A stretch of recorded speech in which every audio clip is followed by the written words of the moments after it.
I hardly want to sleep anymore. I'm so tired that I want to die. I remember the good days. My head on a pillow after a hot shower. Sleep hitting almost instantly. It's been a talent I've always had. I even bragged about it at a time. Well, now it's my hell. Especially now, trying to stay up. Trying to postpone it. If I just lay down, I'll be out. Why did it start? Damned if I know. I just wanted to end. I don't use electronics before bed. No screens. I don't eat less than an hour before bed. I shower every night. I read a book. Something boring like philosophy or whatever. Something to make the lights go out. Boy, they do. Within an hour, my eyes are drooping, and now I lay me down to sleep. I used to love to sleep. I did it all the time. Even during the day, I had designated napping periods and a set bedtime at night. I take my sleep schedule seriously. Sue me. Actually, right now, just kill me. They aren't nightmares. I know what you're thinking. No, they aren't. Every time it happens, I'm there. The second my head hits that blissful embrace of the pillow, the demons start heating the pitchforks to poke me all night. And suddenly, it's like I'm up again. I'm sitting on someone's couch, someone real. At someone's dinner table, someone real. In their bed with them, really. Too close for comfort, really. Watching them. And it's different each time. Someone new. Like I'm watching a movie that I'm inside of, but I'm that fly on the wall no one notices even though it's right in front of them. And they're all getting slaughtered. There I am, sitting in the lazy boy of some poor old biddy in geezer's home. The carpet is so soft. The recliner smells like old person sweat and cheese. The light bulbs are all aged and yellow. Just bright enough to see, but not very clearly. In front of me is a TV. Beside me is a couch with an old woman eating peanuts out of a bowl, not looking at the TV. I hear every crunch and crackle like a grinding gear as she chews. I hear and see everything in 4D. Her husband sits beside her, staring at the tube, his foot tapping the floor before he gets up. He grunts out, raspy, "I need a smoke." "Those'll kill you, you know," the old woman says. There's a door to the left of the TV that I keep looking at. One of those sliding doors that go into the wall. It's all the way open. The open blackness yawns like the maw of a blasphemer, because what comes through is unholy. The old man is slammed into the side of the wall on the opposite side. I don't see him yet, but know what is happening from the noise. He falls to the ground, seizing violently, slamming into everything breakable in the room. His wife at his side, screaming. Peanuts and cigarettes flying everywhere. Me unable to move, and he finally stops. He looks up once at his wife. "Please, Edith, just kiss me one more time." Confused and afraid, she does. Then they embrace, and their lips envelop together. The smacks and slurps of wet flesh slapping together, drool dripping down both of their faces, tongues doing secret handshakes. His hand still clutching the pack of cigarettes. The wife wipes her mouth and looks at him. "What? Honey, what was that for?" That's when his face opened up. I used to work at a pigeon hatchery. We sold the birds to farms and hunting camps for dog training. I don't know if you've seen a stillborn squab inside of its egg after you pull back the fleshy layer and see it curled up in there, all red and lumped together like a deformed worm drenched in grenadine and sprinkled with flecks of wood shavings. That's kind of what it looked like. It happened in maybe 5 seconds at most. All of the skin and bones of his face spread open, like an eye dilating all the way, except inside was something like red mud mixed with meat, which landed directly on her face and into her still open mouth. A final kiss goodbye.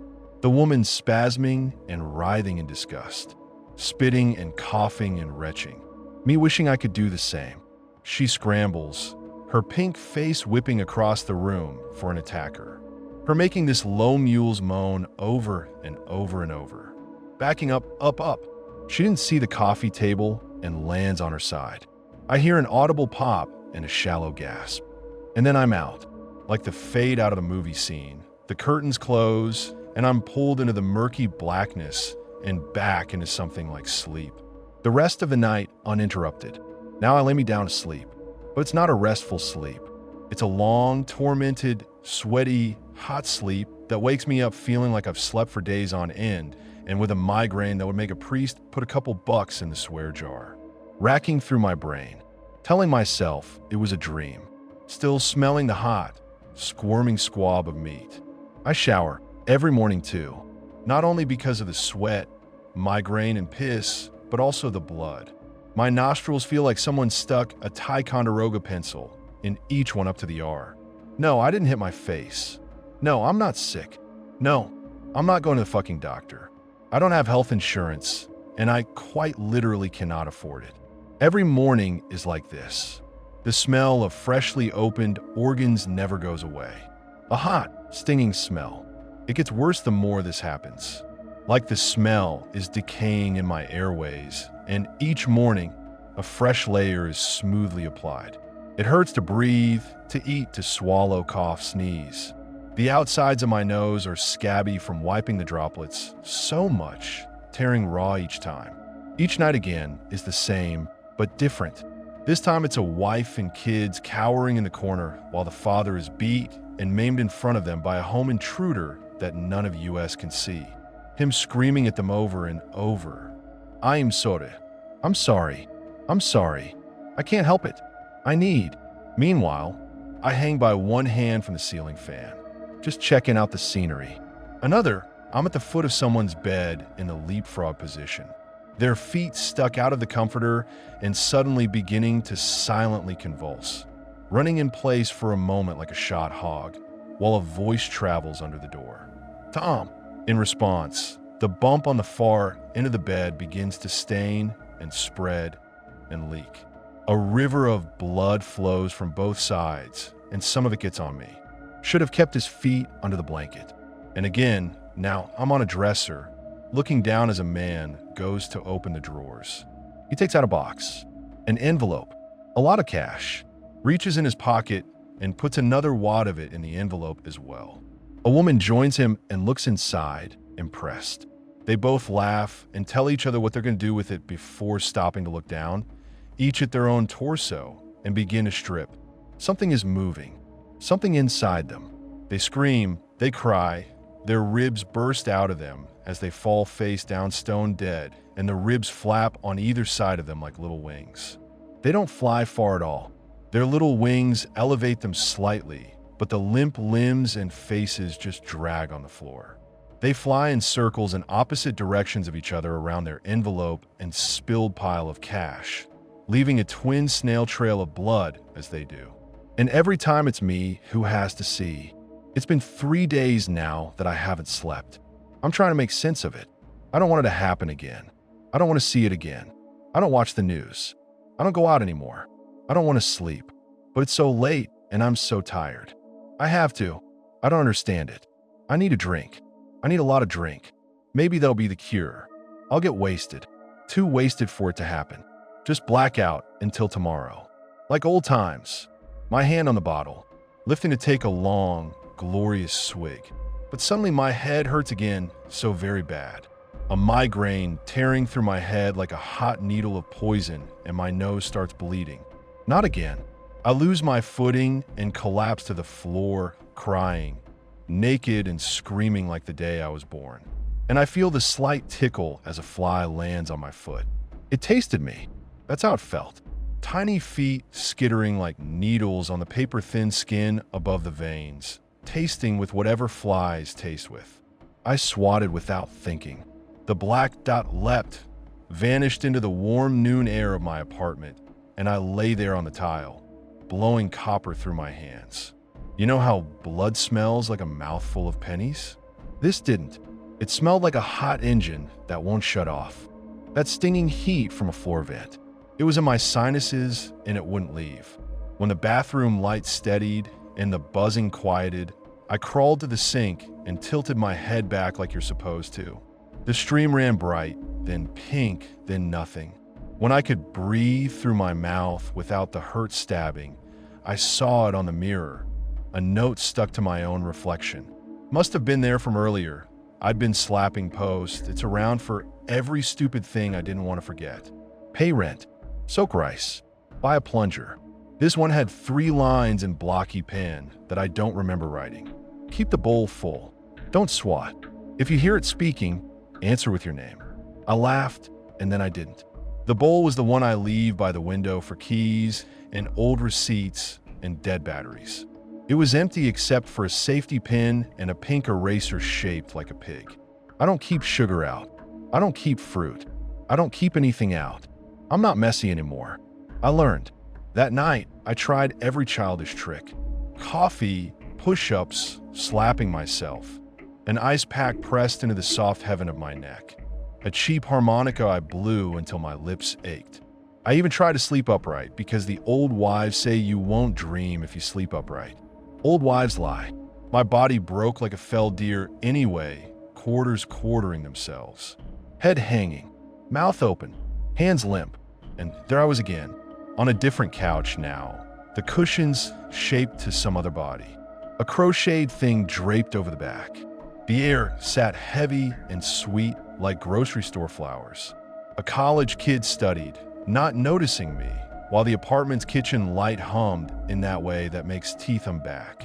When the knocking started, I felt it behind my ribs before it hit the door. He ignored it. He had headphones in. I didn't. The second round of knocks rattled the chain. The third wasn't knocking. Some things enter like floodwater quietly until your chin deep. Some things blur through the doorway like a street dog, tail down, eyes up. This was neither. This was polite. It took the shape of the hinge-swinging darkness and kept itself an inch thick. It slid across the threshold, flat as a lie, and pressed itself up against the student's back, molding to him like a second shirt. He didn't feel it. I saw the goose flesh run down his arms as if a wind passed, but there was no wind. I leaned forward and I couldn't move any further. That's the other thing.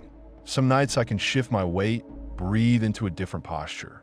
Most nights, I'm posed like a mannequin someone forgot to dress. This was a most night. He clicked to a new tab. Something about loans. He breathed in hell, breathed out. I watched his throat. The thing watched too, an inch off his skin. If it had breath, it was borrowed. Hello. A girl's voice from the hall. The kid flinched, yanked the headphones off.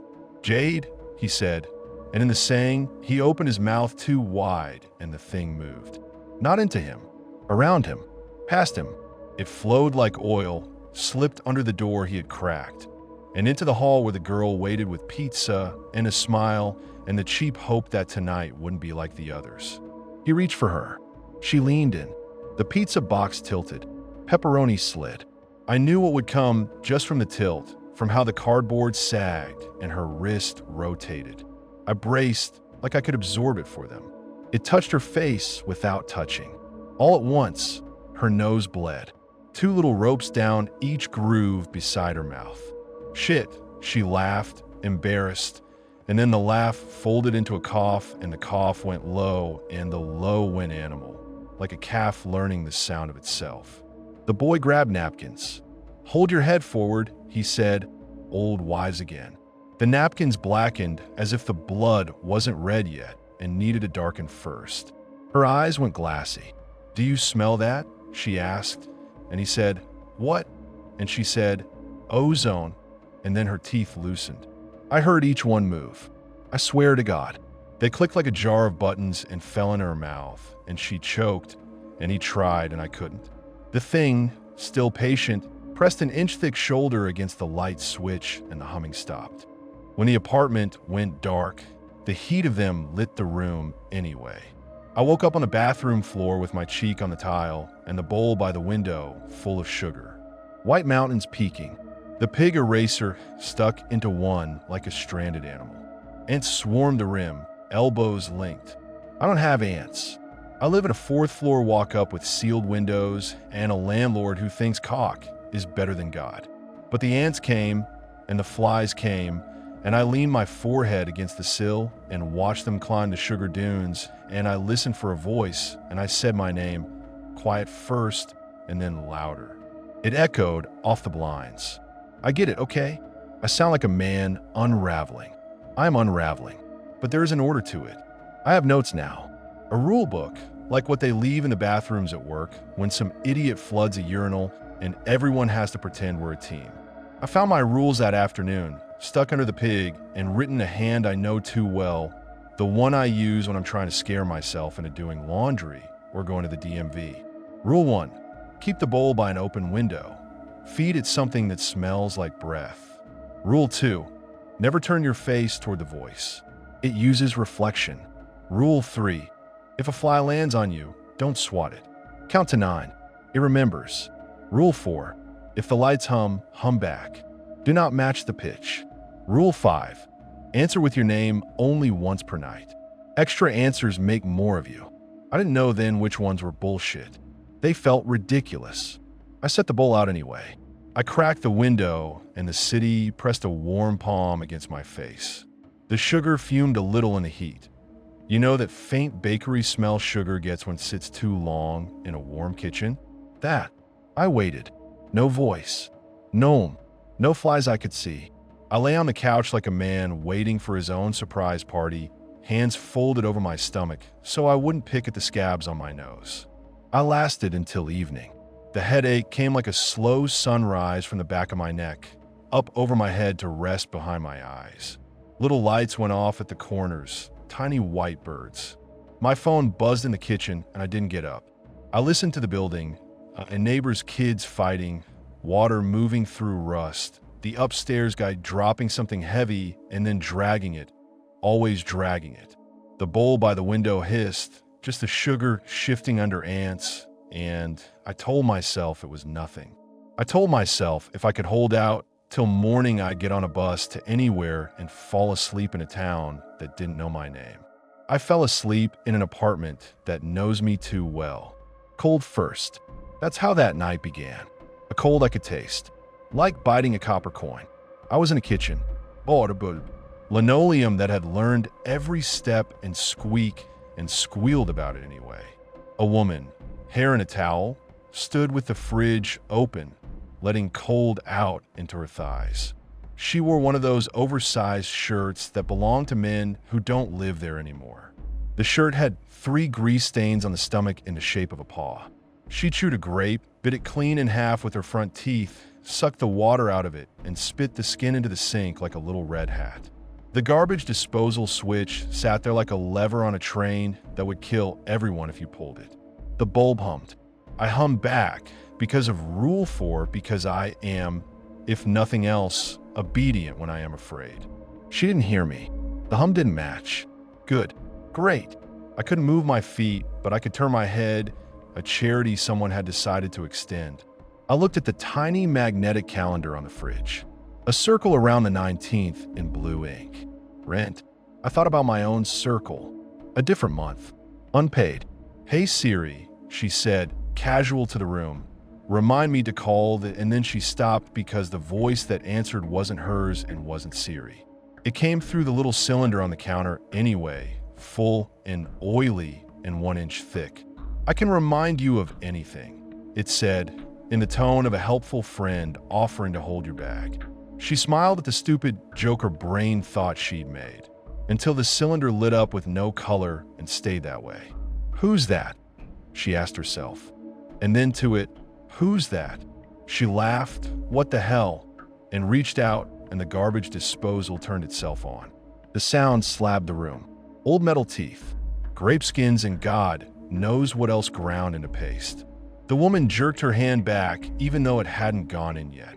Instinct warning of a post that wasn't there. The garbage disposal kept grinding. Louder now, louder again, traveling really, the noise moving through the walls like it had places to be. I wanted to cover my ears. If I had hands, I would have. I thought about the bowl by my window. I thought about the flies, the rule that felt stupid. I thought about my name sitting in my mouth, waiting to be said once. I'm here, the thing said, as if it had heard me thinking about it. And the woman turned around slow, towel dripping her neck like it had melted, and looked straight into me, or at least at the space where the air felt denser. Who's there? She asked. The lights flickered. The bare bulb went from sun to moon to sun again. And when it settled, she had something in her hand I hadn't seen before. A post-it, yellow with writing. She held it to the bulb, as if to sterilize it. I am, she read aloud. And the I and I slid off the page like sweat, and she dropped the note, and the sink swallowed it. The disposal choked, then swallowed again. The grape skin lodged somewhere. The motor's pitch went up half a step. The sound of teeth closer together. She covered her ears. Her nose bled a single gorgeous straight line to her upper lip. It pooled in the V and it hung there. And she must have felt it because she licked it without looking. Ozone, she said like the student had, and she smiled at the static in her teeth, and then her tongue didn't go back in.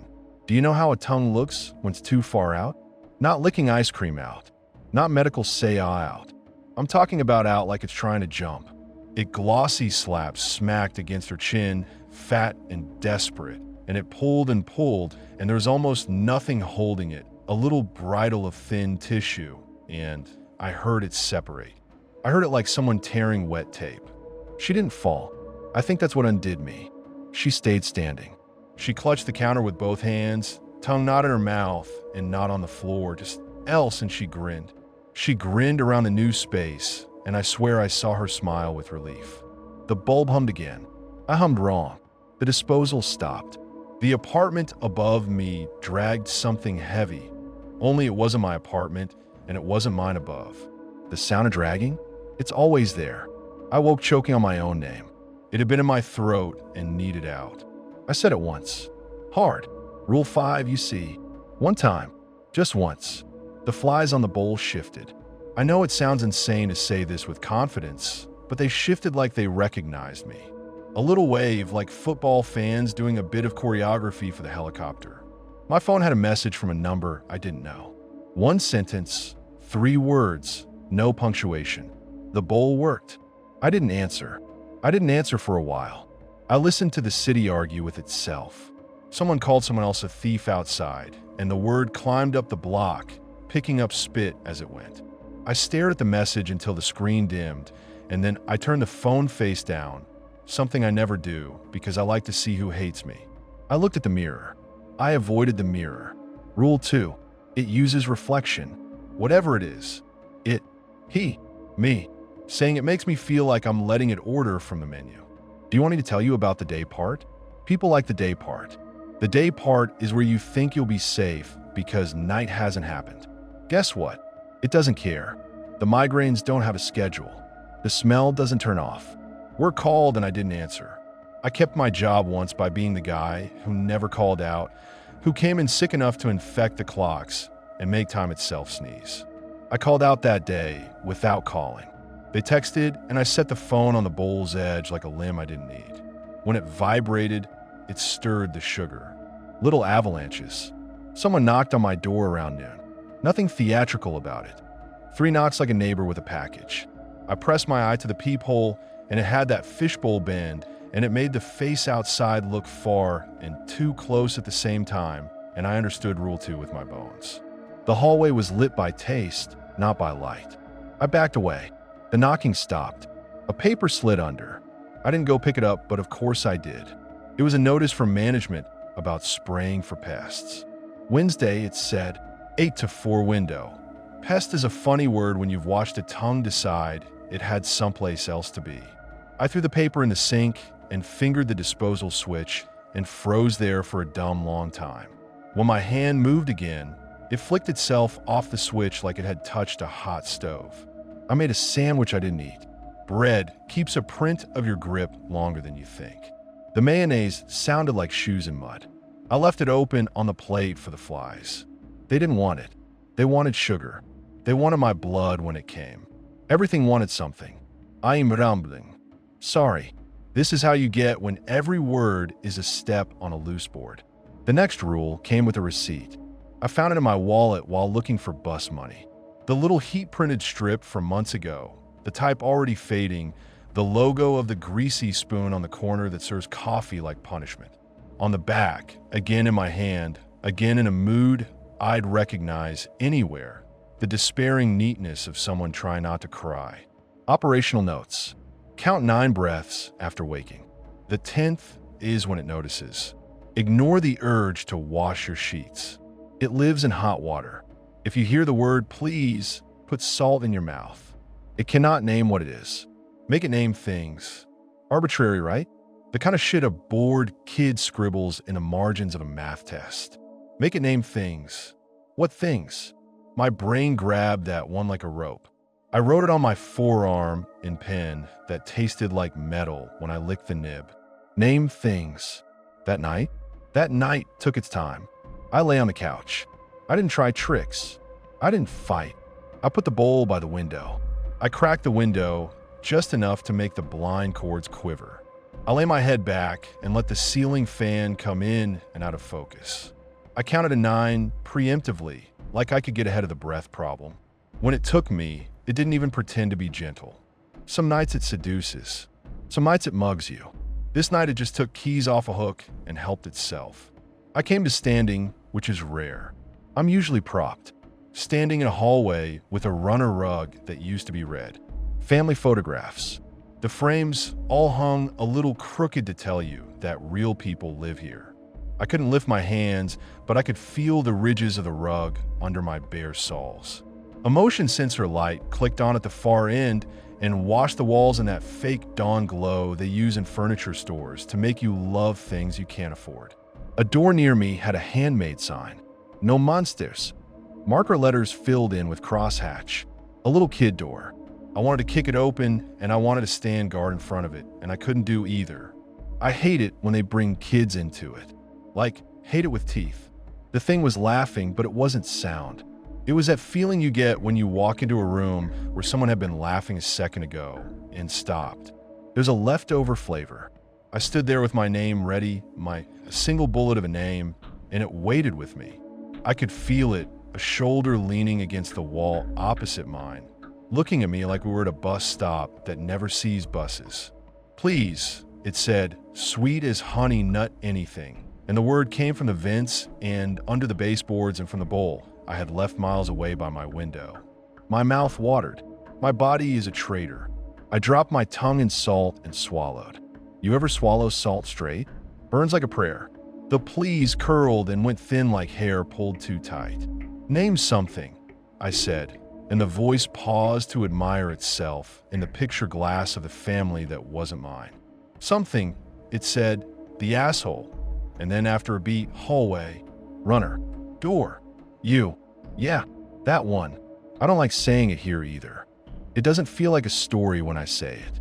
It feels like a photograph taken with the flash on. The door with the no monsters sign opened a crack. Mom, a kid voice asked. The lights were wrong. The house had the wrong number of seconds between hums. Back to bed, Bean, a tired woman's voice said from somewhere else, and the kid pushed the door further open anyway, because back to bed is a suggestion when your mom sounds that tired. He was little, hair sticking up, shirt that said something about dinosaurs. He looked down the hall at me, and he didn't see me, and I thank to God I don't pray to. He turned to go back, disappointed the way kids get when a plan ends without an explosion. The runner rug squirmed. It was subtle at first. The friction changed. The pile reversed its nap like a cat texture pet the wrong way, and then it wasn't subtle. It wrapped his ankles like a strong man showing off, and he yelped, and the door tried to close, and the thing did nothing. Sometimes it does nothing. Sometimes it lets the world do the work. The kid hit the floor with his elbows tucked. Good kid. Someone loved him enough to teach him how to fall. He worked his little hands at the rug, fingers prying at threads thicker than his knuckles, and the bow of the runner tightened like someone tying their shoe too tight around a small bird. Mom, he called, and this time the voice didn't come from the neck. It came from his stomach and launched itself up. Something moved in my chest. The thing opposite me leaned off the wall and exaggerated a yawn. The overhead motion sensor went off and on again in a helpless little panic. Name things, I said out loud. I didn't mean to. It just came.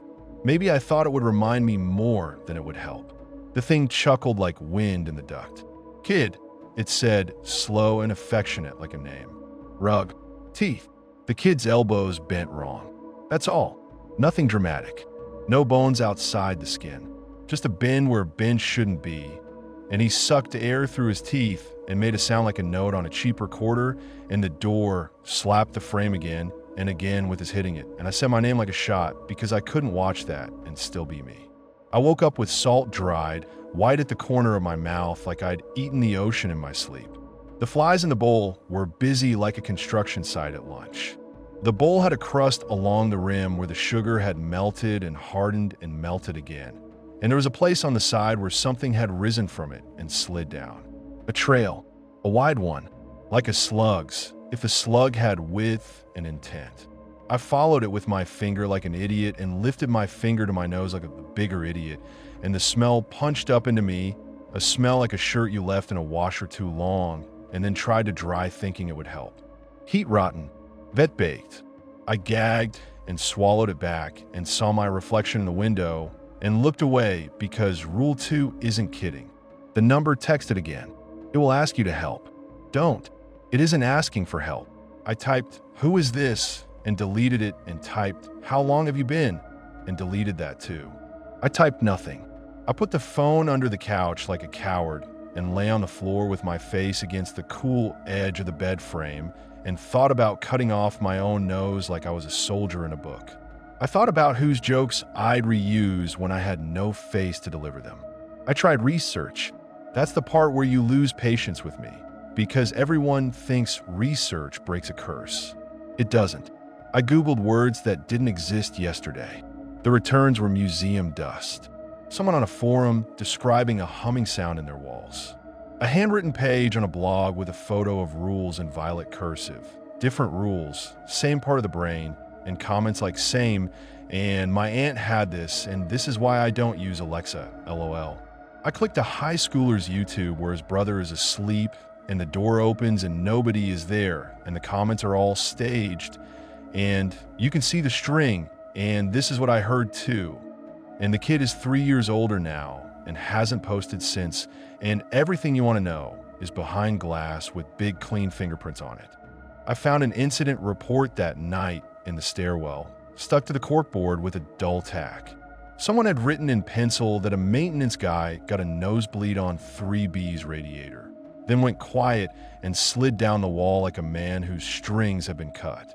The manager scrawled "hydrate" over the printed lines. There was a date. It was last week. There was a note at the bottom, wedged under the tack like an afterthought. My name in my hand, very small. I knew then that I wasn't just visiting. It was spreading through my building like mildew. I was tracking footprints and on my own shoes. You want to know the worst part? Of course you do. It's never the gore. It's the paperwork. The way your life begins to fill with sad little documents, each with your name on it somewhere, each proving that you were here and that you failed to intervene. By the time Wednesday came and the pest guy sprayed, the bowl had a moat of dead ants and 3 flies big enough to cast little round shadows. He knocked, and I opened, and he looked past me, polite, like a man trying not to see a mess. "Got pets?" he asked, clipped, and I said, "Just me." And he smirked like he got the joke. He set down his little tank, and the smell missiled out, a chemical that ate other smells like a bigger fish. "Any problems?" he asked as he screwed on his mask. And I said, "No, too fast, way too fast." And he raised an eyebrow under the elastic. He sprayed along my baseboards like a priest marking lintels with oil. When he reached the window, he paused and poked the bowl with a nozzle. "Sugar," he said, "you got ants because of this." He reached to move it, and I put my hand out. Not rough, just there in the way. He looked at my hand, and then at me, and then at my hand again like he was measuring how much argument to spend. He withdrew the nozzle like a polite sword. "Suit yourself," he said through the mask, the words shaped like breath in plastic. I didn't sleep that night on purpose. I couldn't afford it. The rule about the 10th breath, I had been ignoring it without knowing. I conditioned myself with numbers. 9 breaths only, then get up, then slap myself or drink water or hum. It isn't a fix. It's something to do. I counted until counting wasn't numbers anymore, and I could only say 1 in different tones. I fell asleep on 1, with my eyes open, and woke up in a chair with my eyes already closed. A waiting room. You know the kind. Upholstery in a color chosen specifically because it doesn't show how much human has soaked into it. A plant that isn't a plant. A TV with the captions on in all caps about a product that lets you chop onions without the crying.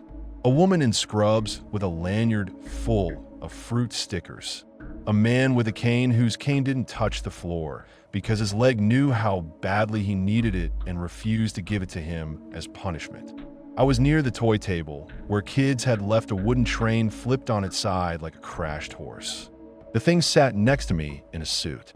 I couldn't see it, but I could feel the way the chair cushioned depressed beside me, and I could smell something like the inside of an unplugged freezer, and I could hear the copy of People magazine whispering to itself as the air moved. A receptionist called a name in a voice that had practiced sounding like a bell, and everyone looked up hopeful like it would be them, and then looked down again with a private shame. A TV showed a face, and the face opened, and I almost laughed because it was an ad for toothpaste, and a mouth is always a horror if you hold a picture too long. "Please," it said, close enough to make my hair rise. I swallowed salt and felt grains grind up a tender part of my cheek. I was almost out of salt. It's a stupid thing to think. You do anyway. Name things, I said because it's what I had. Name things.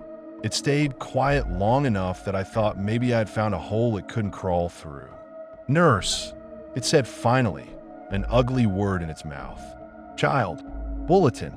Exit." The bulletin board had a flyer with pull tabs for a house sitter. The picture was a cat that looked like a folded coat. The pull tabs were all gone except one. The last "anything" always worries me. It means someone decided it wasn't worth the trouble at the last second, or that the last one is for me. The child played with the wooden train and didn't put it on the track. He made it climb the legs of the table instead, up and down, in a rhythm that matched the fluorescent light's blink. He whispered the engine's sounds, patient and precise. The nurse called another name like a bell. The exit sign glowed with the kind of society compassion that turns into rules when the fire comes. The man with the cane stood. It didn't touch. He put weight on nothing, and his leg buckled, and he righted himself, and he smiled at no one. I wanted to help him. I couldn't move.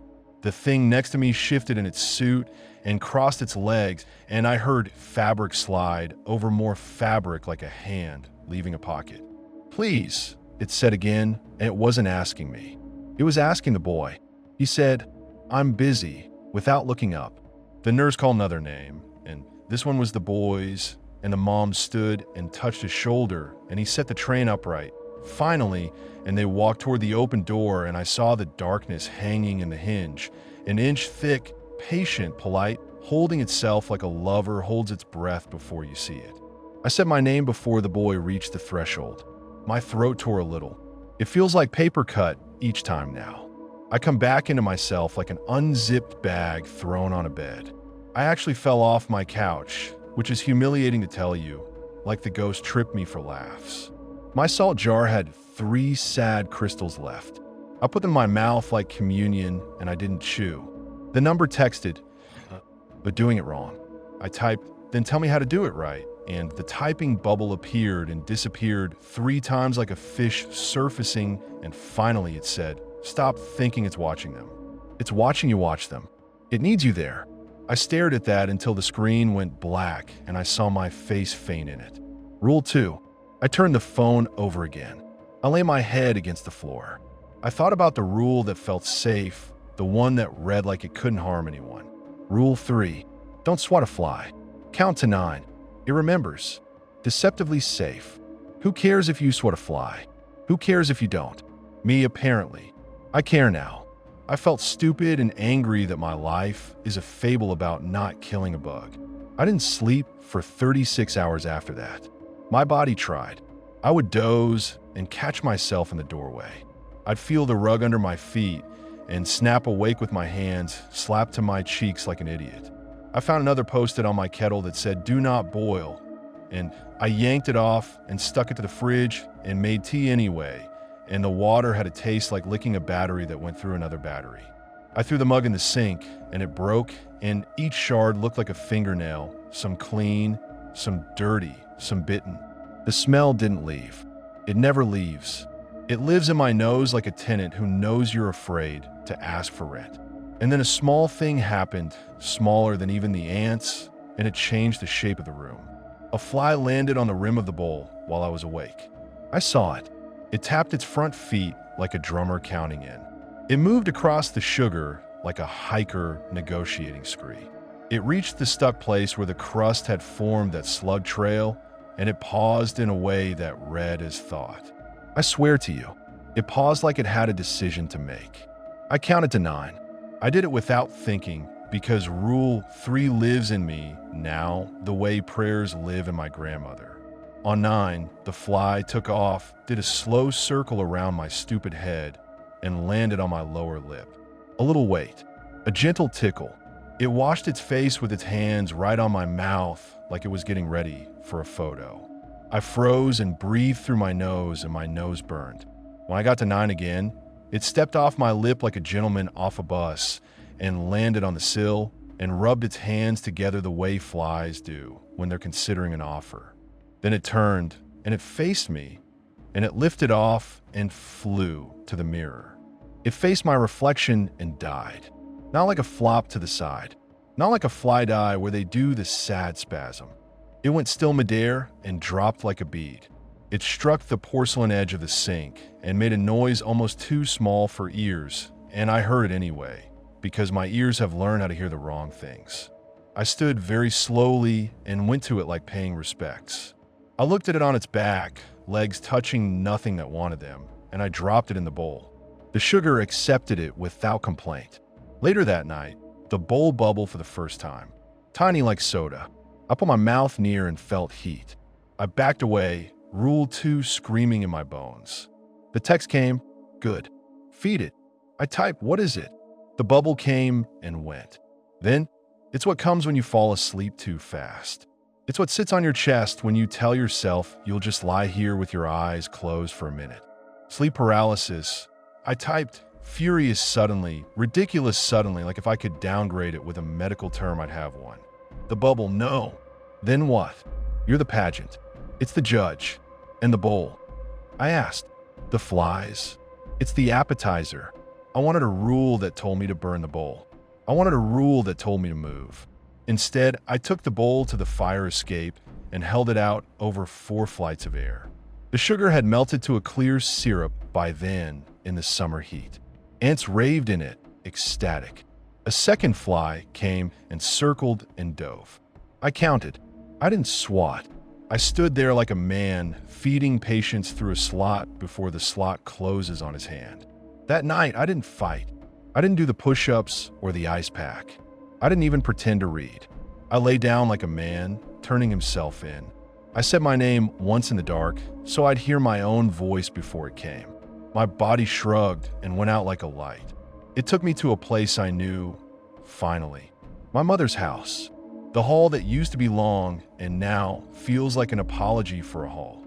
The picture of me in 4th grade, where I look like a light bulb in an oversized t-shirt. The smell of dust on books nobody touched for 2 years. She was there in the living room in her chair, the one with the blanket she keeps even in August because her blood doesn't circulate like it used to. The television shone on her like a small moon.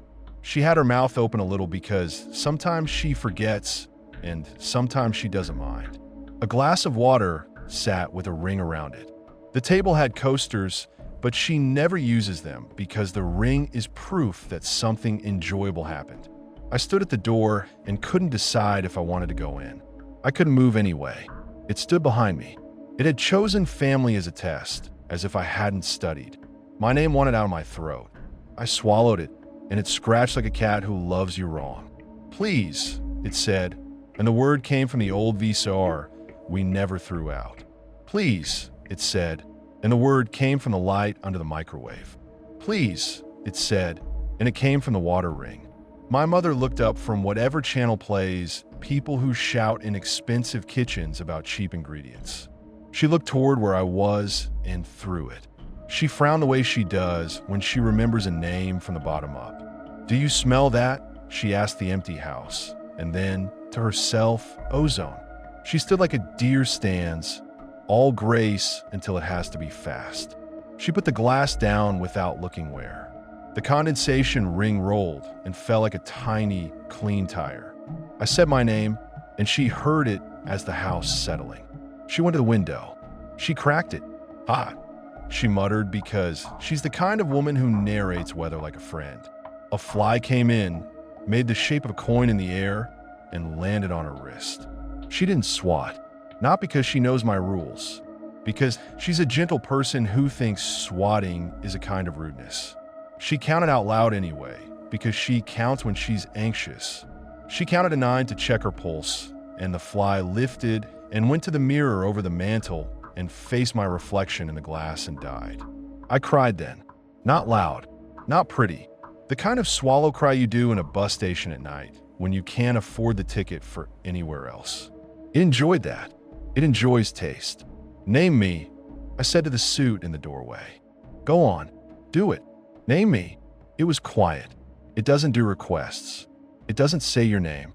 It wants you to say it into rooms where it will echo, to make copies, to see how many you can flood a house with before a person drowns. My mother turned from the window and sat and didn't know why sitting felt like a win. She took the fly from the sill with a Kleenex and placed it on the coaster like someone laying a boutonniere on a tux. Please, it said from the coaster. She stood back up again as if she'd been electrocuted and went to the shelf and took down the framed picture of me in 4th grade and set it face down. She didn't know why. She did it anyway. I said my name and let it cut me open. I came down my couch. The bowl on the table boiled. Boiled, not metaphor. Actual bubbles, while the room temperature did nothing much. The syrup made a noise like Rice Krispies, and the flies that had died in it were rising and collapsing like boiling bodies. I slid off the couch and put my face near because I am the world's biggest idiot and the world's only witness. I didn't see my reflection in it. It was too sugar to show me. I took that as a gift. Then I heard the hum. Not the light, not the TV, the outlet itself. The hum came through the plastic like something on the other side had put its mouth to the hole and was singing into it. I hummed back wrong. I clapped my hand over the outlet like I could stop electricity with my palm and felt a tremor move up my arm. Not a shock, a message. It read the lines of my hand and tucked something in. I yanked my hand back and licked my palm like a stupid dog and tasted pennies and heat and sugar gone bad.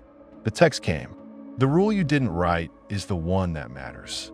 I typed, "What rule?" and it replied, "Don't fall asleep with your name in your mouth." I sat there counting the world in single digits. 1 to 9, 1 to 9, 1 to 9 like a machine that won't go to 10. I thought about all the times I had drifted off after saying my own name to myself. That little soothing habit of repeating who you are like a spell against a blank. I thought about how that would be exactly like ringing a dinner bell. I wanted to laugh, and it came out like a cough. The cough hurt. Everything hurts. It doesn't matter. Let me speed through the next part, because this is the part where I make bad choices and they feel inevitable anyway. I stopped leaving my apartment. I ate sugar because it felt like a sacrament. I started saying my name into a glass of water and leaving it by the bowl and waking up to find the glass dry and a ring on the table and an echo in the room of a voice that had been there and wasn't mine. I got another incident report slid under my door, this one printed on better paper, about a woman in 3B who slipped in her kitchen and bit her tongue in half. Remind tenants to have rugs with grippy bottoms, it said. No monsters. I wrote on it in pen and slid it back under the door. I began to keep a notebook like a madman. I wrote times and smells and what furniture I sat in somewhere that wasn't my home. I wrote the rules I knew and rules that contradicted them because I'm not God and I don't know what I know most nights. I stuck the rules to the ceiling, so when I woke from a bad sleep with the fan turning slowly, I could read something that wasn't an exit sign. My pen died, and I bit the end and tasted metal and put it back and used a pencil that smeared and left gray on the sheets. I stopped washing the sheets. Operational note. Hot water. It likes it. Fine. Be gross forever. And then it asked me to help. The way you think it would. It phrased it like a kindness. It's too much for me. It said from the inside of my doorknob. Hold the door. My hand went to the knob. It was warm. My cheek pressed to the wood. I saw the bone curve of my own cheek in the peephole's fisheye. I saw the hallway bend. Please, it said. And this time there was a tone I'm embarrassed to say read like urgency, like fear, like whatever it is had found something bigger than it was and didn't know what to do. I put salt in my mouth. I didn't have much left. I let it burn. Name things, I said with a mouthful. Name them. Handle, it said. Latch. Hinke. You. Not me, I said. Never me. Hunger, it said, and my hand went cold where it touched the metal.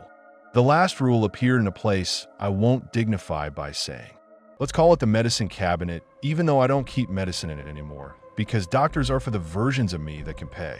Written on the inside of the mirror in dry erase from when I used to write calorie counts up there like a confession. It said, emergency only. If it tries to make you a door, give it your mouth. Not your name. Your mouth. Make it say you. I didn't understand it. I hope you don't either yet. If you do, I'm sorry. If you don't, hold on. The night that ended the way these have to end began with me deciding to give up. Not in a suicide way, in a sweet domestic way. I washed the bowl. I scrubbed the sugar out with my finger, and the crust broke under my nail, and I bled a little under there, and the blood taste was fine, frankly. I put the bowl back on the shelf. I shut the window. I turned off the fan. I lay down in clean sheets because I couldn't take the smell one more night, and I didn't care if it fed off the steam or the heat or my hands work. I propped a Post-it to the lamp where I'd see it when I woke. It said in my block, in my pleading neatness, don't say your name. I didn't. It didn't need me to. It already had the rhythm. It took me to a house high in the hills, with beams, a kitchen you could drive a small car through, a man and a woman.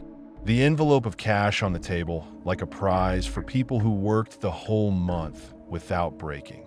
Their ribs fluttered like those paper decorations at a sad parade, and I turned away. You've heard enough of that. It took me to a hospital room, and a man with a cane sat beside a bed where a woman slept with a mouth open and a tube in it, the kind of sleep that isn't. He whispered her name like a secret, and his cane didn't touch the ground because his legs still refused to help. A fly sat on the EKG and rubbed its hands together. I counted it to 9, and it didn't move. I wanted to flick it. I didn't. Deceptively safe rule. Don't swat. It remembers.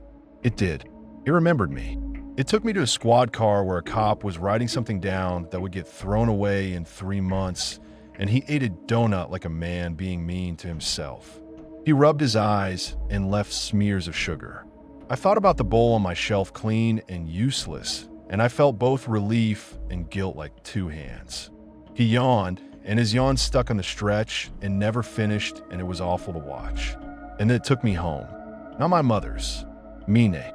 It does that sometimes, brings you back into your body and keeps the dream going. I stood in my own doorway watching myself sleep. That's a sentence I wish I hadn't written, but there it is. My own face was a thing wearing my face. The light made me older by 5 years because it was kind. I watched my chest move. The rule about the 10th breath is true. I counted. On 9, my chest rose and hovered, and on 10 the room leaned toward me. The hum low. The outlet waited. The bowl was off the table. The window was shut and the cord quivered anyway, blind moving in a wind that wasn't weather. Please, it said, and the sound came out of my sleeping mouth. I took salt and my jaw worked like a machine, and I packed it under my tongue, and it burned and it pulled tears from my eyes as automatic as a knee jerk. I didn't say my name. I said nothing. I stepped toward the bed. I don't know how. That's the only time I've moved on purpose in all of this. Maybe because it was my room. Maybe because it was me. I leaned over me. The hum rose. The 10th breath held. My sleeping mouth opened to speak. Please, it said again with my voice and nod. And I did the emergency rule without deciding. I put my palm over my sleeping mouth and pushed. I didn't smother. Not exactly. It wasn't about air. The emergency rule isn't about air. It's about access. It wanted a door. My mouth is a door. All mouths are. I gave a mouthful of salt and a hand, and I made a shape it couldn't slip past. It squirmed. The squirm isn't visible. It's a feeling like 1,000 soft things wriggling around each other until they're all one rope. My sleeping self bucked. It is humiliating to fight your own body. I held. I thought about the fly on my lip. I counted to 9, like counting will always be a magic trick to me, no matter how old I get. On 9, my sleeping self gagged. On 10, it bit. I tasted my own palm. Blood, salt, penny heat. It bit hard enough to say hello. I screamed without moving air. Name me, I said to the room, to the hum, to the thing wearing my mouth like a borrowed shirt.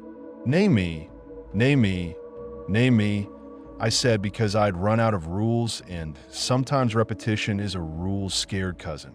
It couldn't. It said, you. And then it said you again, and then it said you a third time, and the word dropped each time like smaller stones, and I laughed because pain makes me rude. That's not a name, I said. Try again. It thrashed. It tried to go through my hand and couldn't. It tried to go through the wall, and the wall held. It tried to go down the hall, and I heard 3B's door open in the drag of the upstairs neighbor's life, and I squeezed my own mouth until I had to choose between the bowl I had washed and the window I had shut, and the outlet humming like a thing that belongs to it. And it took the outlet and went. The lights went bright. The hum became scream. The tiny hair on my arm stood like they wanted to leave. The sugar I had scrubbed out of the bowl crystallized back in a flash like hoarfrost. The air got moist and warm the way it does in a bus that hasn't opened its doors yet. I held my hand over my mouth and counted to 9, and then 10, and then 11 because fuck it, what is counting? And on 12, my sleeping self stopped trying to bite and started to breathe, and my palm hurt in a way I learned to respect. I woke up into myself with my own hand over my face and my tongue tasting everything it could, greedy as a child. I rolled to the side and coughed the salt onto the floor like a little beach. The bowl on the shelf throbbed like a heart. The outlet smoked just a hair, the kind of smoke that hides itself because it knows you don't have a fire extinguisher. I sat up. I waited for the drag upstairs. It didn't come. I waited for my phone. It didn't. I waited for the voice. It did. Please, it said quietly from the drain. I laughed and I cried and I crawled to the sink on my knees and I pulled the stopper and I let whatever water there was go wherever water goes. Name things, I said low, not sure if I was teaching or begging. Name them. It named the parts of me. It said palm, salt, tooth, throat. Each word made a path in me as if it had wanted to go there anyway. It stopped after 4, like it had run into a wall in a maze. The flies in the bowl trembled their stupid wings. One took off. It circled. It landed on the slit on my palm with a weight that felt affectionate. I didn't swat. I counted to 9, and it remembered me and lifted and went to the mirror and died. It isn't gone. Don't clap. That's not how this works. Whoever told you stories have endings wanted you to stop asking for help. There are nights it is quiet, and I sleep like I used to, head heavy, room soft. There's a morning where I wake without blood, and the mirror shows me a man in a room and not a door. There are other nights where the hum starts and the bowl bubbles, and I repeat my name into my teeth and swallow it like a pill, and the rules are the only thing between me and a house full of open faces. I keep the rules where I can see them. I will say them now, once, for me more than for you, because speaking them in a voice that is mine has kept me alive long enough to tell you this. Maybe it will keep you. Maybe you're already here and don't need my help. Maybe you're the kind of person who sleeps too fast and thinks that's a brag. I used to be. Don't be. Rule 1. Keep the bowl by an open window. Feed it something that smells like breath. Rule 2. Never turn your face toward the voice. It uses reflection. Rule 3.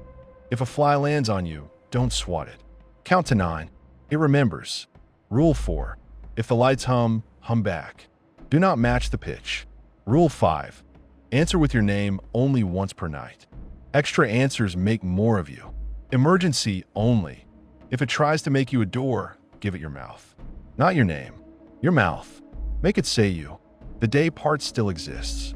Work fired me through a letter that got folded wrong and paper cut my fingers, and I licked the cut and tasted the metallic room and thought about how my mouth is a door you shouldn't open for anything that says please.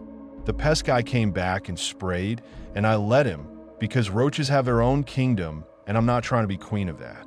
My mother called and I didn't answer. I sent her a postcard with a picture of a bowl of sugar and wrote, "Do not swat," on it, and she will put it on her fridge and tell herself it's one of my jokes. Maybe it is. I hardly want to sleep anymore. I'm so tired that I want to die. But I also want to see what it does when I refuse easy food. I want to see if it learns a different word than please. I want to hear it name something it doesn't understand. I want it to make a mistake. It has already made one. It showed me how to watch it watching me. It taught me how to be present during my own absence. That's a weapon if you hold it by the end that isn't sharp. Last night, and then I'll shut up, last night I tried something new. It put me in a laundromat at 3 in the morning, the kind of place that feels like a mouth full of silver teeth. The washers thumped and the fluorescent light had a jitter it couldn't fix, and the heat was the heat of a dryer's bad breath. A corkboard by the door had too many flyers for dogs that don't want to be found and Spanish lessons from a man whose smile had a chipped tooth you could love him for. A post-it yellowed brown sat under a thumbtack crooked as hell. I pulled it while not moving my hand because physics is a suggestion now, and read my own writing. Plant post-it. Incident report. Bowl. Remember the bowl means you are being looked at. I looked at the bowl in my mind and felt the look. I put the post-it back. In the reflection in the washer's glass, a fly landed on my sleeping lip and washed its face with its little hands. I counted. It lifted. It faced me. It died. When I woke, the bowl had cooled. The outlet didn't hum. The upstairs neighbor dragged something heavy and then stopped as if listening. I went to the window and cracked it just enough to make the blind cords quiver. A new fly crawled in like a penny with wings and landed on the sill and rubbed its hands together, considering. "Come on, then," I said, because I am rude now and it deserves it.